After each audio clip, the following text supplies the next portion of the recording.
So today I'm going to have a guest on the podcast and we're going to be talking about longevity. And this episode is really great if you need some motivation, because when we get to this deeper why of why we want to be healthy or lose weight, that helps us to maintain and sustain what we're doing. We're going to be diving into stress, sleep, movement, and exercise. And before we get started today, I just want to let you guys know about my flash sale. I'm celebrating 100 podcast episodes. This has been such a blessing to me, and this podcast has reached way more people than I even imagined. So I'm just so grateful for you guys. So what I'm doing through April 5th, if you set up a free call, you're going to save 30% for 3 months. So you can not only get started, but you can continue. This is going to account for my health coaching, my personal training, and also my Healthy Inside and Out course. All you have to do is set up a free call with me. There's going to be a link down below. And then when it says, "How'd you hear about Michele?" just put 100th episode sale. And we're just going to talk, because a lot of times we are stuck and we just need that extra support and accountability to start moving forward. And just keep in mind that you are never too much. Your life is never too much of a mess to start. That is all about what getting support and accountability is about. So I would love to chat with you and hear more about you. So if you're really ready to start getting healthier and you're tired of being stuck and doing the same thing over again on the hamster wheel, set up a call with me and let's figure out what those next steps are to get you living this healthy, sustainable lifestyle. Hi friends, and welcome to the Healthy Beyond 40 show. I'm Michele, mama of 4 and military wife, and I'm passionate about helping women get healthy from the inside out so they can feel better and live their best life. Do you feel like you're struggling to lose weight and get in shape? If you're ready to develop healthier habits, exercise consistently, and lose weight sustainably, then you're in the right place. I combine my expertise from my doctorate in physical therapy to my experience as a health coach, personal trainer, and yoga teacher to bring you actionable steps for a healthy lifestyle. No magic pill here, so lace up those shoes and get moving. Today I have Casey here on the podcast. So tell us a little bit about yourself. Yeah, Michele, thanks for having me on. So yeah, my name is Casey Curo. I am a women's personal trainer, nutrition coach, and I basically emphasize working with women for the strength training is my biggest foundation of my coaching. Nice. Yeah. And so today we're going to talk about longevity. So tell me, what does longevity mean to you? I think this is a great question. So for me, longevity, I believe, has to do with being able to live life to its ultimate best as you age, right? And so I feel like we want to continue to be able to continue to do activities that we love and enjoy with ease. I think that's the best way to put it. And that's something that I push and promote all the time with my training and clients. And I love that, because I think it's so great, even if people need to lose weight, when we can sort of take the prize and our eyes off of the weight loss and focus more on that longevity and health, the weight loss comes along and it really feels so much better. Yes, 100%. I mean, I was just on a conversation with somebody today about it. And because obviously most people come in saying, "Hey, I want to lose weight." That's usually like the first conversation that I have with people. And great, that's fantastic. Obviously if we lose weight, when I say in quotations, that will get us somewhere. But at the end of the day, there's a lot more that goes into it than just weight loss. And I think when I start to explain it to women is this is a lifelong habit that I want you to start adapting. So health should be more of a habit, not here's a exercise nutrition plan, right? Anybody could search or get an exercise nutrition plan and lose weight, quote unquote. But at the end of the day, it's how can we apply this so that it's beyond that? Yes, we'll start to lose weight as a side effect. I heard a nutritionist say that once, but how can we create this as long-term habits versus, like I said, weight loss nutrition plan? And it's really instead of just holding weight loss and that number on the scale on a pedestal, shifting that focus to health and longevity really changes how you go through the process. And it actually makes it more sustainable, because really a lot of times when you reach a certain weight, it's so what? A lot of times sometimes you don't like that thing that you think is going to make you better when you get to a certain weight. It doesn't. Correct. People who are 110 pounds, they have things they don't like about them too. And it's like they're at the perfect weight or underweight or whatever it is. So we have to really shift this focus to longevity and to long-term health. And right now, two of my grandparents are like not doing well, but it goes back to this idea. And as I see them, they're rounding on the end of life. And it's like, man, I just really want to be as healthy as long as I can and really prevent some of these chronic diseases Hmm. by not eating much sugar and really living and moving as healthy as I can. Yeah, this is a little bit of a side note in a way, but there's a program that's offered in the town that I'm in, and I had a guy come and talked about it in our group. It's for adults that are looking for. It's basically longevity, moving activities. They do like a community base. It's definitely offered older adults, and he said the objective really of the program is so that they live like he's like we should be living very well into our 90s, unassisted, moving well, doing the thing day-to-day activities with ease. But we have this idea that when somebody's in their 80s and they're doing well, like that's like like that's not normal as a today's society. And he said he's like I'm trying to shift the narrative that we should be this is normal. Our bodies have the capability to live long term, live into the 90s. He even said hundreds, but it was a really neat. And so basically they have a waiting list, like 200 people are max. And he said they still have like a long-term waiting list to get into this program. Yeah, I love that. Almost like shifting our perception of what it looks like to live in our 80s and Yes. 90s. Yes. And really, our medical care is so good. People used to die from infections or the flu and these other things. And we have that acute medical care that we can get now, but our diet and our inflammation and everything is so bad that we're beating our bodies up for decades and decades, and we don't have that health as we get older to be able to feel our best, to keep our mind strong as Correct. we're getting older. Yeah, so for me, like I like to utilize myself as like a guinea pig. I want to keep figuring out how can I keep moving well as I continue to age. To me, that's the most important Mhm. part. And that's as I kind of figured out why I push and promote strength training, especially with women, because we start to lose muscle mass in our 30s, because it's kind of the foundation of moving well. And I want to because I've always heard the terms, once you hit 40, it's downhill. That I hear it all the time. I think some people don't say 30s. Have you heard that before? Yeah, I mean, it's just like your perception. That's like not true at all. Like, No. it doesn't have to be. Yeah. And I feel like I feel better even and when I say better, like I feel like I'm in better like shape, health, understanding of wellness better now than I was in my 20s. And so as I feel like I keep learning and kind of growing as a coach and just as myself, I hope that my 40s feels even better than my 30s. Like I'm really curious. And then like when I get to my 50s, like I really want to like challenge the narrative of as we age, it gets worse. Yeah, I love that, to challenge the narrative. That goes with like so many things in our life. Because if we don't think something is possible, if we don't think our 40s or 50s to be healthy and move well is possible, then guess what actions we're going to be taking? We're not going to be taking actions to make that possible. And really into your 40s, 50s. I mean, once you hit your 60s, sometimes that's a little bit harder to put on muscle mass. You Yes. absolutely still can. And you should absolutely be strength training Yep. 60s, 70s, 80s, like keep it going. But yeah, we have to really come back to this place of what can I do in my movement? So I want to make sure I'm moving. I want to make sure I'm strength training. I like doing yoga. I have just picked up playing pickleball because it's fun and Yes. it works Yes. that eye hand coordination. So, really thinking how we can be moving our bodies in a way so that when we are in our 80s and 90s, we can still move and feel good. Correct. That's 100%. And the motto that I've also started to push a lot is like less is more.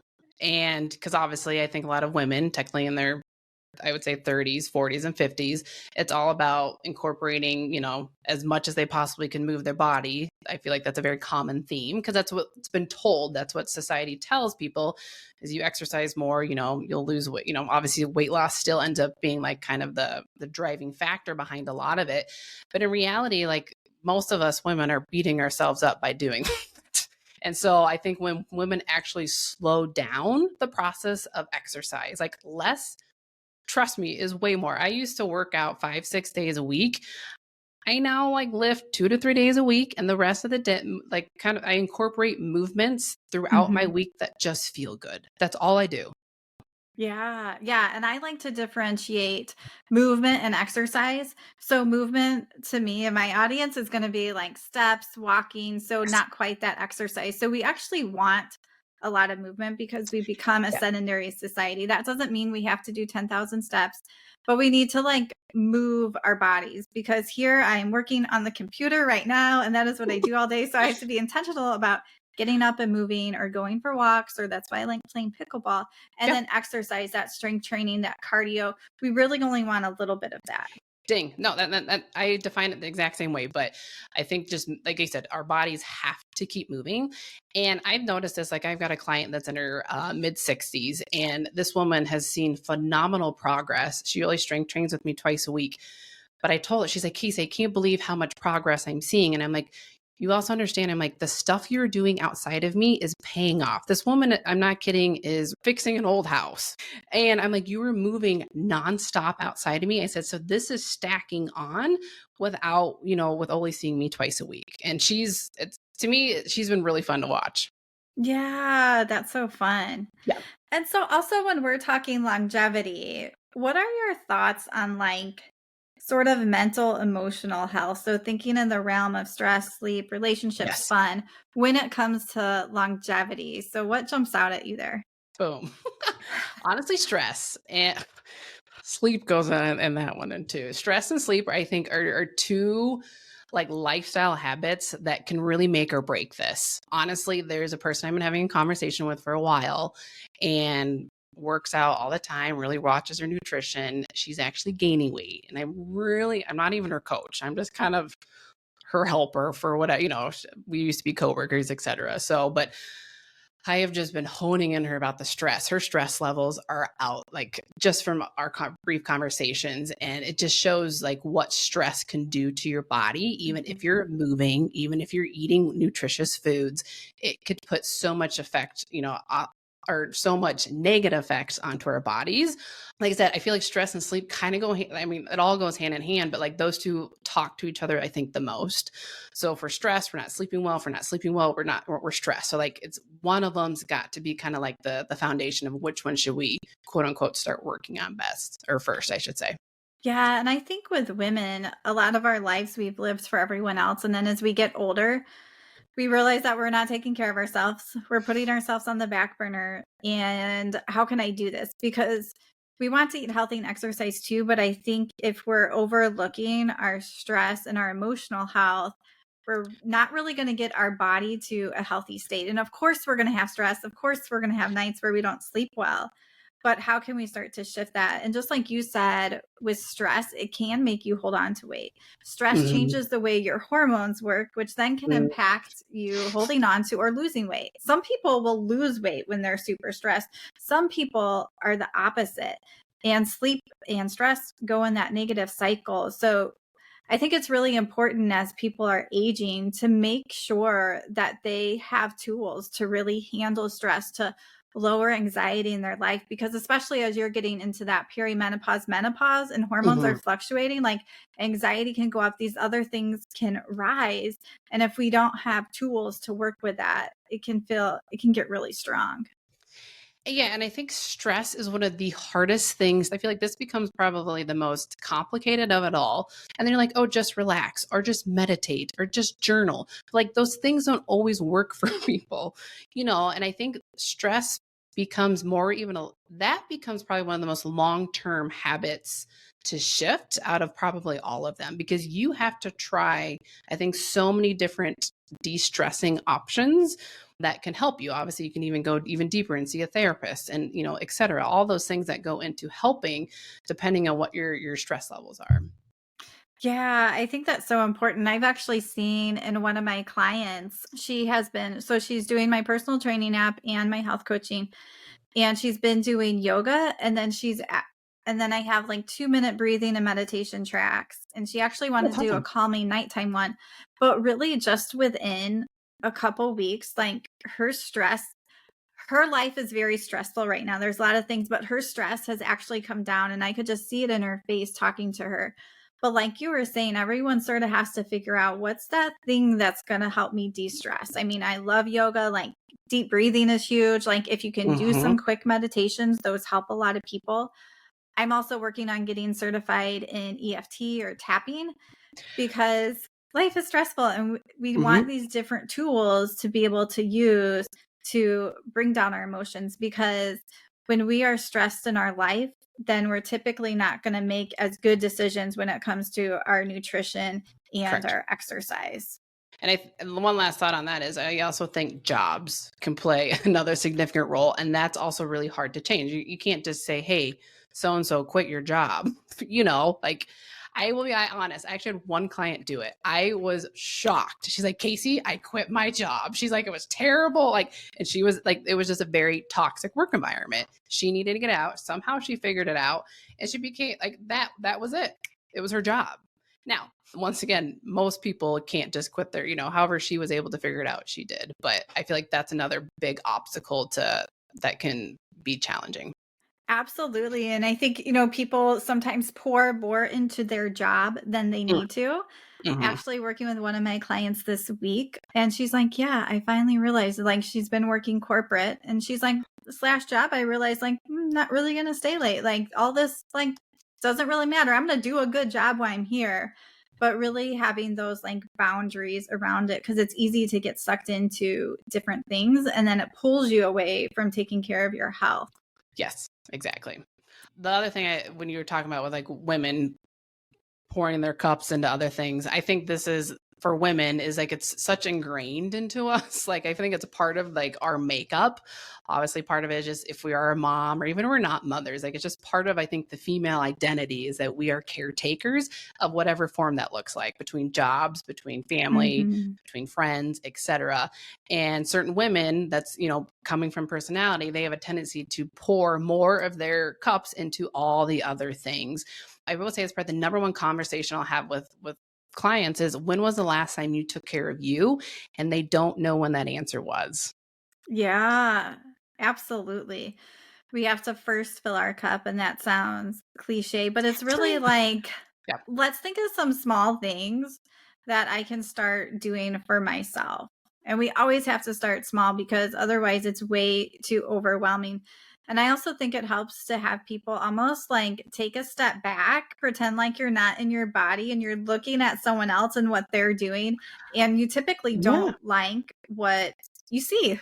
You're like, yeah, I'm not. And then sort of breaking down those reasons, like what's going on and what can you actually do and how can you live your life so you are feeling better and taking care of yourself because no one else is going to take care of you. They are going to take from you. You're the one who has to lead yourself in being Yeah. able to take care of you. Definitely. I mean, there's so many factors. I feel like I said, obviously, I feel like we've touched a lot of different like points as Yeah. to stress, sleep, exercise, etc., movement, and whatnot. But we can really start to just find like chip away at little things. Like start with one, then it adds to another. Like what are that's to me, I think is important for anybody is what can you do that is easiest to help you start making change. And it's got to be an easy change. Because if Hmm. it's too challenging, too big, looks too big of an obstacle, then you're not going to change. You're not going to want to. Of course, even if you don't feel good, it's hard to change. It's the first little thing that you can do that makes it Yeah. so easy you can't fail. That's the thing I've always heard about with like habit shifts. Yeah, absolutely. And so to wrap this conversation up, Casey, I'm going to put you on the spot here. So, and I want everyone else to think about this for themselves too. So, if you can imagine yourself in your 80s, tell us some things that you would be doing because you have taken care of yourself. I love that. That's a good question. I mean, okay, I feel like I would still probably be doing some because I just enjoy strength training. Like to me Hmm. now, it's just a hobby in a way. Still incorporating that somehow. I used to work at some YMCA's and I would see people in their 80s and I'm like, I want to be them. So Yeah. like I would probably I think it'd be better if I was in a gym setting. Right now I work out at home, but like for the social settings, because I see a lot of those individuals in the social setting with the Y. So, I mean, YMCA's are a great community center as well. I still want to be able to like hike. Mm-hmm. And when I say hike, I'm not talking about like mountains or anything. I just want to be able to still continue to go outdoors. And to me, I feel like that would be the most like the social component. Like I said, still moving, some resistance training, whatever that looks like at that time. And I still want to just be able to walk and move and like get up and down from the toilet. I've heard a client say that, and I was like, that's a great motto. Like, Yeah. yeah, Yeah. And even for my physical therapy background, getting up and down off the floor, like that's huge if you can't yes. do that. I know. I just actually shared a video yesterday. It was from somebody else, but on my Instagram account, and it was a 80-year-old woman doing floor gymnastics. Now, once again, that's an extreme, but like it's true. Like to me, it's really true. Like as long as you continue to provide those movements into your day to day activities, so getting up and down off the floor, like I have to keep doing that. I can't stop because once you stop, that's when it goes. Yeah, absolutely. And I would say my vision for myself is similar to yours. Like to be able to hike, still ride a bike, do the strength training for Yes. me to do yoga, and like also to really like play with my grandkids or great grandkids. I don't know who's going to be there, but to be able to like really be active with inside the family and whoever is around, not having to like sit or Yes. not really be fully present. Yes. I love Yeah. that. Well, You're going to make me ponder that one a little bit more. I'm going to dig deeper into that one. yeah. So for you guys listening, really take some time. You can write this down. You can imagine it. I'm a vision person, so I like to imagine things in my mind, what that would look like and feel like, because this is where your motivation comes from. So this is what's going to motivate you more than dropping to a certain size in your pants or a certain number on the scale is I want to be this and I need to keep working towards this. Perfect. So Casey, tell people where they can find you. Yeah, so on Instagram, you can find me at casey.curo. I'm also on Facebook. And I also do have a website. It's caseycuro.com. So, Yeah, and I'll yeah, have those links in the description so you guys can connect with Casey. All right, perfect. everyone. I hope you guys have a great day and keep moving. I hope that you guys enjoyed this episode today. And I hope that if you're feeling stuck and you're not really quite moving forward in your health journey like you want, then set up a free call with me. This free call may literally be the thing that you need that starts to change the trajectory and helps you to understand what you need to do to start moving forward. There's going to be a link down below where you can sign up. I look forward to hearing from you and getting to know you.